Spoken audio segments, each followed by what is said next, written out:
Tribes east of the Jordan. The families of Reuben and Gad had huge herds of livestock. They saw that the country of Jazer and Gilead was just a place for grazing livestock.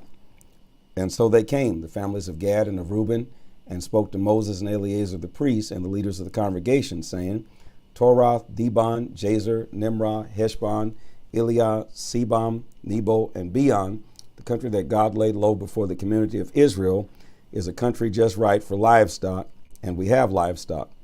They continued, if you think we've done a good job so far, give us the country for our inheritance. Don't make us go across the Jordan. Moses answered the families of Gad and Reuben, do you mean that you are going to leave the fighting that's ahead to your brothers while you settle down here? Loose here. Why would you even think of letting the people of Israel, that's not in the text, I'm binding the enemy. Right? You're like, where's that in the Bible? Don't worry, just binding the enemy. Why would you even think of letting the people of Israel down, demoralizing them just as they're about to move into the land God gave them? That's exactly what your ancestors did when I sent them from Kadesh Barnea to survey the country.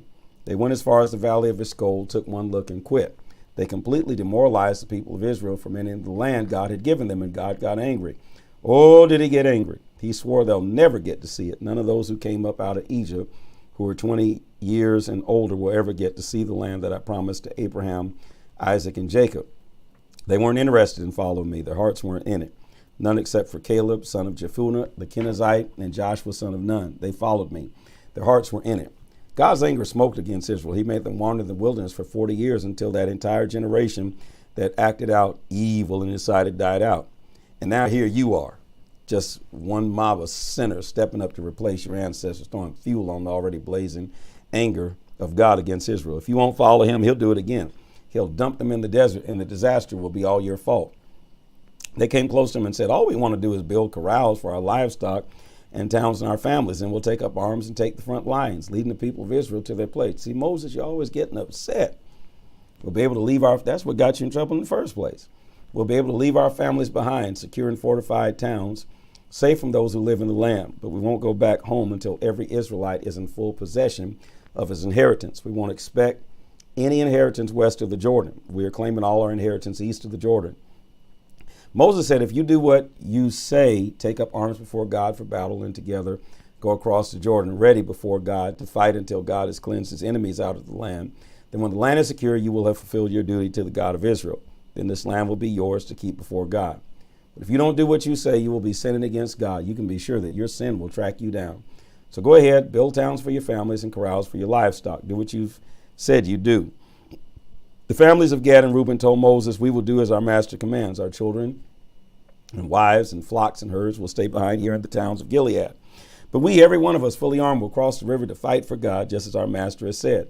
So Moses issued orders for them to Eleazar the priest, Joshua the son of Nun, and the heads of the ancestral tribes of the people of Israel. Moses said, if the families of Gad and Reuben cross the Jordan River with you and before God, all armed and ready to fight, then after the land is secure, you may give them the land of Gilead as their inheritance. But if they don't cross over with you, they'll have to settle up with you in Canaan. The families of Gad and Reuben responded, we will do what God has said. We will cross the Jordan before God, ready and willing to fight, but the land we inherit will be here to the east of the Jordan. Moses gave the families of Gad, Reuben, and the half-tribe of Manasseh, the son of Joseph, the kingdom of Sihon, king of the Amorites, and the kingdom of Og, king of Bashan, the land, its towns, and all the territories connected with them, the works. The Gadites rebuilt Dibon, Atorah, Orior, Athra, Shopham, Jezer, Jokbehiah, Beth Nimrah, and Beth Haran as fortified cities. They also built corrals for their animals. The Reubenites rebuilt Heshbon, Eliah, Kirithaim, also Nebo and Baal Meon, and Sibmah. They renamed the cities that they rebuilt. The family of Machir, son of Manasseh, went to Gilead, captured it, and drove out the Amorites who lived there. Moses then gave Gilead to the Machirites, the descendants of Manasseh. They moved in and settled there.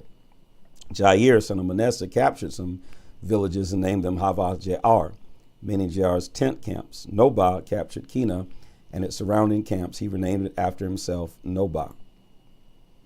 The book of Numbers, chapter 33, campsites from Ramses to Jordan, Jericho. These are the camping sites in the journey of the people of Israel after they left Egypt, deployed military under the command of Moses and Aaron.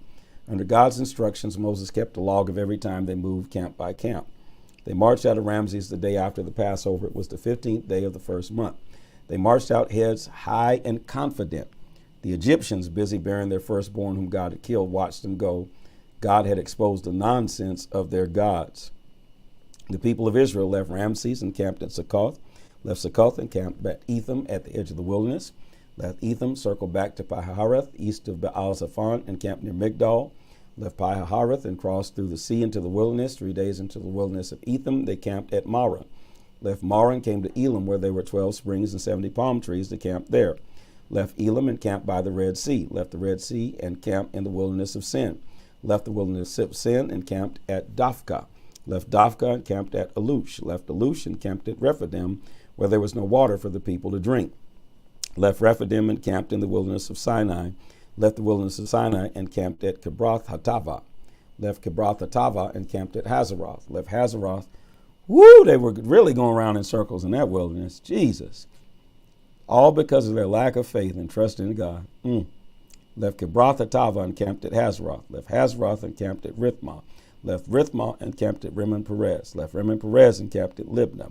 Left Libnah and camped at Risa. Left Risa and camped at Kehilahath. Left Kehilahath and camped at Mount Shepher. Left Mount Shepher and camped at Haradah. Left Haradah and camped at Mikaloth. Left Mikaloth and camped at Tahath. Left Tahath and camped at Tirah. Left Tirah and camped at Mithkah. Left Mithkah and camped at Hashemona. Left Hashemona and camped at Moseroth. Left Moseroth and camped at Beni Jakin. Left Beni Jakin and camped at Hor Haggagad. Left Hor Haggagad and camped at Jothbah. Left Jothbah and camped at Abranah. Left Abranah and camped at Ezion Gebor. Left Ezion Gebor and camped at Kadesh in the wilderness of Zin. And all they had to do was trust God, and they wouldn't have to go through all of that. After they left Kadesh and camped at Mount Hor at the border of Edom, Aaron the priest climbed Mount Hor at God's command and died there. It was the first day of the 5th month. In the 40th year after the people of Israel had left Egypt, Aaron was 123 years old when he died on Mount Hor. The Canaanite king of Arad, he ruled in the Negev and Canaan, heard that the people of Israel had arrived. They left Mount Hor and camped at Zalmunna. Left Zalmunna again? Left Zalmunna and camped at Punon. Left Punon and camped at Oboth. Left Oboth, camped at Abiram on the border of Moab. Left Eam and camped at Deben Gad. Left Deben Gad and camped at Alma-Diblathaim. Left Alma-Diblathaim and camped at the mountains of Abiram, which means across the river within the side of Nebo. After they left the mountains of Abiram, they camped on the plains of Moab at Jordan Jericho. On the plains of Moab, their camp stretched along the banks of the Jordan from Beth Jeshimoth to Abel Shittim, which means acacia meadow. God spoke to Moses on the plains of Moab at Jordan Jericho. Tell the people of Israel, when you cross the Jordan into the country of Canaan, drive out the native population before you. Destroy their carved idols, destroy their cast images, level their worship mounds, so that you take over the land and make yourself at home in it. I've given it to you. It's yours. Divide up the land by lot according to the size of your clans. Large clans will get large tracts of land. Small clans will get smaller tracts of land. However the lots fall, that's it. Divide it up according to your ancestral tribes. But if you don't drive out the native population, everyone you let stay there will become a cinder in your eye and a splinter in your foot. They'll give you endless trouble right in your own backyards, and I'll start treating you the way I plan to treat them. Numbers chapter 34, land inheritance. God spoke to Moses, command the people of Israel, tell them when you enter Canaan, these are the borders of the land you're getting as an inheritance. Your southern border will take in some of the wilderness of Zin, where it touches Edom. It starts in the east of the Dead Sea, curves south of the Scorpion Pass, and on to Zin, continues south of Kadesh Barnea, then to Hazar Adar, and on to Asmon, where it takes a turn to the northwest to the brook of Egypt, and on to the Mediterranean Sea. Your western border will be the Mediterranean Sea. Your northern border runs on the line from the Mediterranean Sea to Mount Hor, and from Mount Hor to Lebo Hamath. Connects to Zedad, continues to Zepharon, and ends at Hazar Enan. This is your northern border. Your eastern border runs on a line from Hazan Enan to Shepham. The border goes south from Shepham to Riblah to the east of Ain, and continues along the slopes of east of the Sea of Galilee. The border then follows the Jordan River and ends at the Dead Sea. This is your land with its 4 borders. Moses commanded the people of Israel, this is the land, divide up the inheritance by lot. God has ordered it to be given to the 9.5 tribes. The tribe of Reuben, the tribe of Gad, and the half tribe of Manasseh have already received their inheritance. The 2 tribes and the half tribe got their inheritance east of Jordan Jericho, facing the sunrise. God spoke to Moses, these are the men who will be in charge of distributing the inheritance of the land. Eleazar the priest and Joshua son of Nun. Assign one leader from each tribe to help them in distributing the land. Assign these. Caleb son of Jephunneh from the tribe of Judah. Shumiel son of Ammihud from the tribe of Simeon. Eliadad son of Kislon from the tribe of Benjamin. Buki son of Jogli, leader from the tribe of Dan. Haniel son of Ephod, leader from the tribe of Manasseh and Joseph. Chemiel son of Shiphdon, leader from the tribe of Ephraim, son of Joseph. Elizaphan son of Parnak, leader from the tribe of Zebulun. Paltiel son of Azan, leader from the tribe of Issachar. Ahud son of Shilemai, leader from the tribe of Asher. Padahel son of Imidad, leader from the tribe of Naphtali.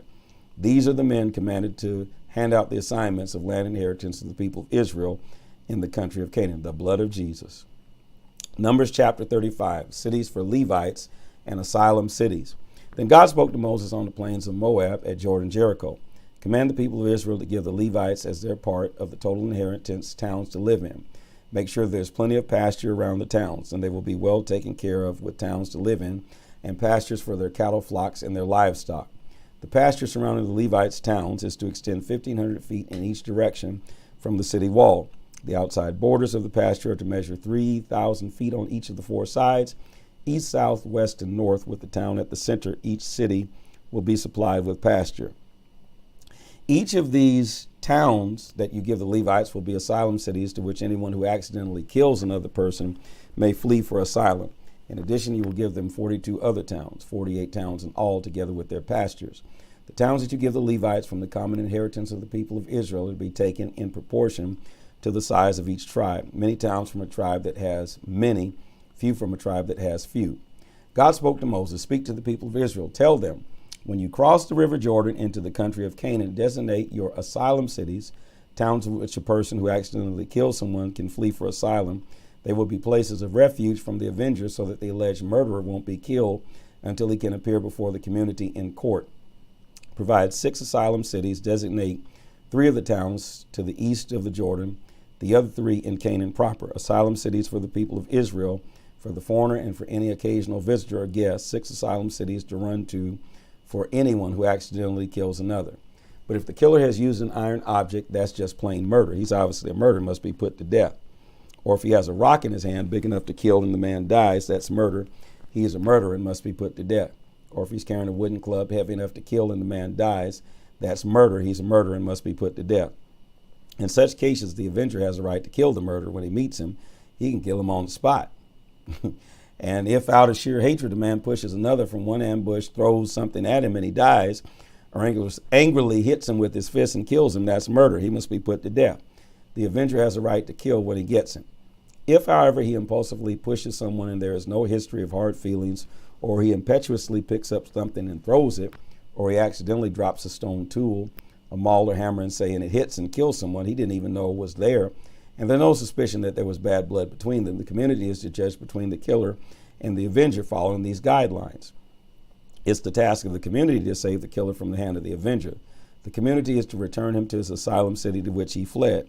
He must stay there until the death of the high priest who was anointed with the holy oil. But if the murderer leaves the asylum city to which he has fled and the avenger finds him outside the borders of his asylum city, the avenger has a right to kill the murderer, and he's not considered guilty of murder. So it's important that he stay in the asylum city until the death of the high priest. After the death of the high priest, he is free to return to his own place. These are the procedures for making judgments from now on, wherever you live. Anyone who kills another may be executed only on the testimony of eyewitnesses, but no one can be executed on the testimony of only one witness. Don't accept bribe money in exchange for the life of a murderer. He's guilty and deserves the death penalty. Put him to death. And don't accept bribe money for anyone who has fled to an asylum city so as to permit him to go back and live in his own place before the death of the high priest. Don't pollute the land in which you live. Murder pollutes the land. The land can't be cleansed. The land can't be cleaned up of the murder. Let's read that again. The land can't be cleaned up of the blood of murder except through the blood of the murderer. Don't desecrate the land in which you live. I live here too. I, God, live in the same neighborhood with the people of Israel. Numbers chapter 36, the daughters of Zelophehad. The heads of the ancestral clan of Gilead, son of Machir, the son of Manasseh, they were from the clans of the descendants of Joseph, approached Moses and the leaders who were heads of the families and the people of Israel. They said, when God commanded my master to hand over the inheritance land by lot to the people of Israel, my master was also commanded by God to hand over the inheritance land of Zelophehad, our brother, to his daughters. But what happens if they marry into another tribe of the people of Israel? Y'all are getting into their business? Their inheritance land would be taken out of our ancestral tribe. Oh, okay, you're getting in their business, but for a good reason. Okay, their inheritance land would be taken out of our ancestral tribe and get added into the tribe in which they married. And then when the year of Jubilee comes for the people of Israel, their inheritance will be lumped in with the inheritance of the tribe into which they married. Their land will be removed from our ancestors' inheritance. Moses, at God's command, issued this order to the people of Israel. What the tribe of the sons of Joseph says is right. This is God's command to Zelophehad's daughters. They are free to marry anyone they choose as long as they marry within their ancestral clan. The inheritance land of the people of Israel must not get passed around from tribe to tribe. No, keep the tribal inheritance land in the family. Every daughter who inherits land, regardless of the tribe she is in, must marry a man from within her father's tribal clan. Every Israelite is responsible for making sure the inheritance stays within the ancestral tribe. No inheritance land may be passed from tribe to tribe. Each tribe of the people of Israel must hold tight to its own land. Zelophehad's daughters did just as God commanded Moses. Mahlah, Tirzah, Hoglah, Milcah, and Noah.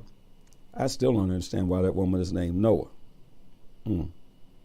Let's read that again. I still don't understand why she's named Noah.